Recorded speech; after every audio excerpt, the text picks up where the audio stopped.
Hey, what's going on, guys? My name is Evan Brown here. I wanted to make this video to kind of put my story out there, and I've done one before, and I think I'm going to continue to do it as the story develops, and there's going to just be a string of old stories about what's happened to me and where I am right now. And this is for the people out there who have a pineal cyst and are just lost. They're at wit's end.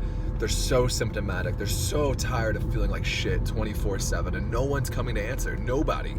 So what do? Like, what, you know what I mean? You just pop Advil every day, take Tylenol, just do anything to numb the pain, and then you're a year in, you're 6 months in, you're fucking 5 weeks in, and you're like, this is like, I can't do this. Like, I cannot do this.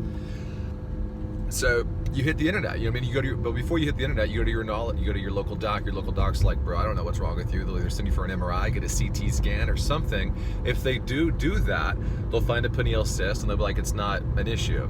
This isn't the problem. And you're like, okay, well, what is the problem? You're depressed, go home. I've gotten that before, and that was depressing. You know, I'm like, no, I feel like shit, and you won't help me. So that's gonna make me, obviously, I'm feeling a little hopeless right now because my life is just so thrashed. I need something. I need some form of relief. Some form of relief. I need something. That didn't happen, and I know that's not gonna happen. It will happen for you. But I'm just kind of sharing the story, and maybe you can connect with that. Maybe you can kind of feel the empathy, and hopefully your story is a little more streamlined than mine. But nevertheless, hopefully you can resonate with this. So from there, you go to your neurologist. Neurologist says the same shit. You're depressed. Get out of my office. You have a pineal cyst, but there's no way that's causing your symptoms, which is mind blowing to me because time and time again, if you do any kind of Google search, you can find academic literature that says pineal cyst can cause symptoms. So obviously there is some sort of a connection with an enlarged pineal gland and symptoms. So I don't know why the medical community is dusting that under the rug. It's beyond to me. So you go to your surgeon, you go to your local neurosurgeon, and you're like, holy shit, like, I just met with a brain surgeon. Like, whoa, right? Super, super scary. Anxiety levels go through the roof. You're like, what the fuck? Like, how did I get here? So for me, I met with a local guy at a community hospital. I'm sure he's very skilled, but I was like, nah, man, I want the best. Like, I want the guru of gurus to do this surgery, which I think is kind of, I think that's good, but at the same time, I think that's kind of might have been my fatal flaw. So yeah, I didn't. I'm in Portland, Oregon. There's wonderful surgeons here in Portland, Oregon, but I dissuade them. I was like, I've got money, I want the best, and I'm gonna make sure no matter what, I have the best outcome possible, the best outcome imaginable. So I went to DR.Kim, as I'm sure you've heard. Go to DR.Kim, your life will become what it was before. See, I went to DR.Kim February 6th, I had surgery with DR.Kim February 6th of 2019. That was over a year and a half ago, and I'm still not feeling too hot. I'm still feeling, actually, in some cases I am feeling better than when I was with the pineal cyst, but what you'll notice with the pineal cysts, at least in my situation, is that the symptoms are severe and are crippling, but they come and they go. Sure, the headache may last for 24/7, 24/6, you may have that one day in there where you feel good, you feel articulate, you feel smart, you feel witty, you don't have a headache. And if you do have a headache, it's like minimal. You can take some caffeine, you can take some Advil, knock it out. So ever since the surgery, so I woke up from surgery and I felt great. And I won't go into much detail about what that moment was like because I'm driving right now and I shouldn't even be making this video, but here I am. So yeah, I woke up from surgery, felt beautiful, man. My life was back. I was back. You know what I mean? I was gonna write a book, I was gonna be on Ellen. And my cognition increased tenfold the moment I got that thing out of my head. I was like, I felt so smart, and I was charismatically already talking with the nurses, like in the rehab room, in the post-op room. I was talking to people like fluently, and like I was vibing hard. You know, I rode that wave of heaven and bliss up until the point where I hit my head in the bathroom. Yeah, I hit my head in the bathroom at the UT hospital, and that shouldn't have happened. Should not have happened. And it's not like I slipped and fell. I'm 6'5", I'm a tall guy.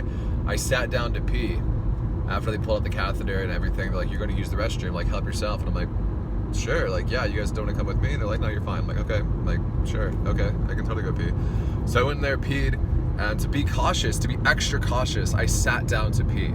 You know, obviously I can stand up to pee, like, no brainer, but I was like, I'm gonna sit down just to make sure, for whatever reason, I don't slip and fall and hit my head. The last thing I want to do right now is hit my head. This thing it makes an eggshell look tough right now. It just got out of brain surgery.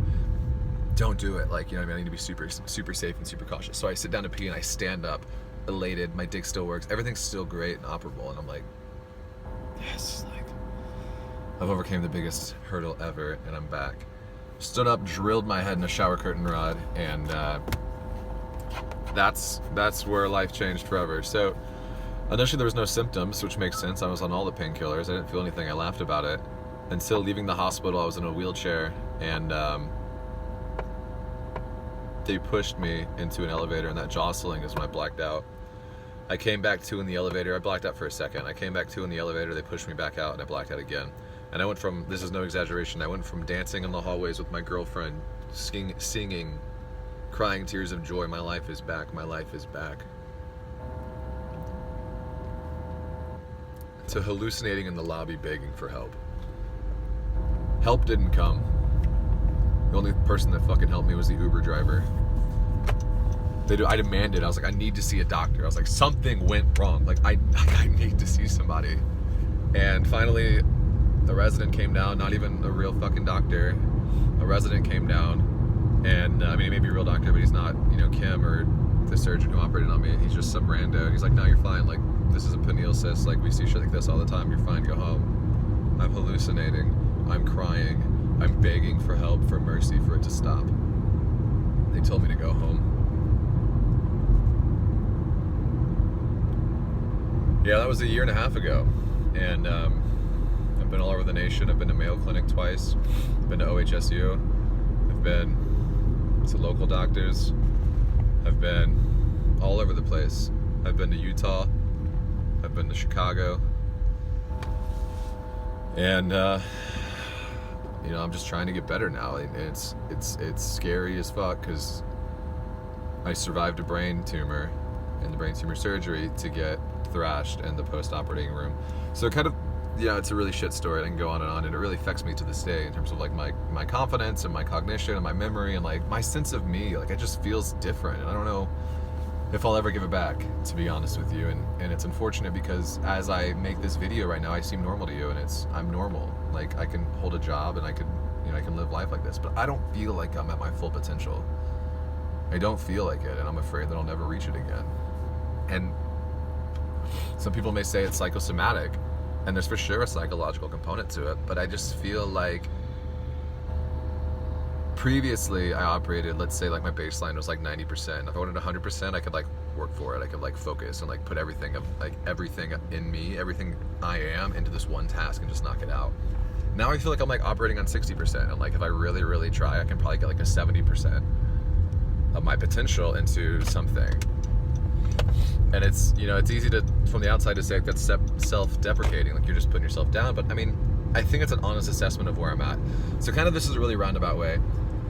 For you, if you're thinking about brain surgery, if you're thinking about pineal cyst resection or fenestration or anything, if you just want that pineal cyst the fuck out of your head, I highly recommend, highly, highly, highly recommend you find an endoscopic surgeon. You can find a surgeon who can do it endoscopically. One thing I didn't do that I recommend you do is I recommend you watch all the surgical videos. You watch the surgical videos for an endoscopic approach. You watch the surgical videos for a microsurgical transdentorial approach, which is what Kim uses. You watch the microsurgical of the, I can't think of it, like supracerebellum, like the other one, the other approach. There's 3 approaches to get into the region. Watch all the surgical videos. Talk to all the surgeons. Dr. Kim's approach is the most invasive. And if you watch the video, I don't know how the fuck they know where they're going. Like, cause it looks like, so there's this really, I mean, it's your fucking brain. There's this really deep, probably like that big hole they're operating through that's like an inch big, which is, you know, I mean, that's a substantial hole in your head.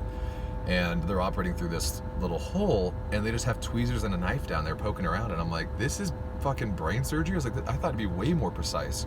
Versus if you look at the endoscopic videos, they're inside your head with like a fucking straw and like the world's smallest tweezers, like just chipping away at this little thing. And it seems so much more accurate, so much more precise, and so much more minimally invasive, which is totally the goal with anything in your head. So kind of the takeaways, I've been going on a rant. Takeaways, don't go to Dr. Kim. Like, I mean, He's done wonders for a lot of people, but I wholeheartedly believe, I mean, probably if I didn't hit my head, I'd be fine, but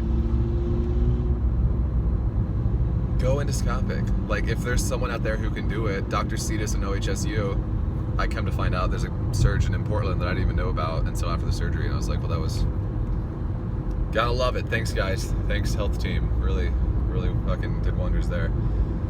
So yeah, contact Dr. Cetus in OHSU. He does it endoscopically. Dr. Patel, world-renowned neurosurgeon down in South Carolina. He does it above the cerebellum, but underneath the tentorium, which is less invasive than Kim's method. Kim goes through the tentorium. He cuts that bitch. He goes through it, and then approaches the pineal cyst from a top-down perspective, so to speak.